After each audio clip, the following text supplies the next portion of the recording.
ఈ 21 అవతారాల్ని ఒకసారి వింటే చాలు, వాటి పేర్లు విన్నంత మాత్రం చేత విష్ణు ప్రీతికి పాత్రుడవుతాడు. వేరొక్కసారి జాగ్రత్తగా వినండి. మొట్టమొదట ఆదినారాయణుడు, సనకసనందనాదులు.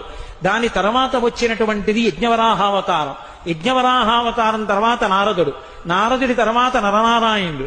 నరనారాయణుల తర్వాత వచ్చినటువంటిది కపిలావతారం. కపిలావతారం తర్వాత దత్తాత్రేయావతారం. దత్తాత్రేయావతారం తర్వాత యజ్ఞావతారం. యజ్ఞుని యొక్క అవతారం తర్వాత వృషభావతారం. వృషభావతారం తర్వాత వచ్చింది పృథుమహారాజు గారి అవతారం. పృథుమహారాజు గారి అవతారం తర్వాత వచ్చినటువంటి అవతారం మత్స్యావతారం. తర్వాత కూర్మావతారం. తర్వాత ధన్వంతరి. తర్వాత మోహిని. తర్వాత నరసింహుడు. తర్వాత వామనమూర్తి.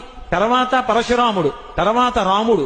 తర్వాత బలరాముడు. బలరాముడి తర్వాత కృష్ణ భగవానుడు. కృష్ణ భగవానుడి తర్వాత బుద్ధావతారం. బుద్ధావతారం తర్వాత కల్కి అవతారం.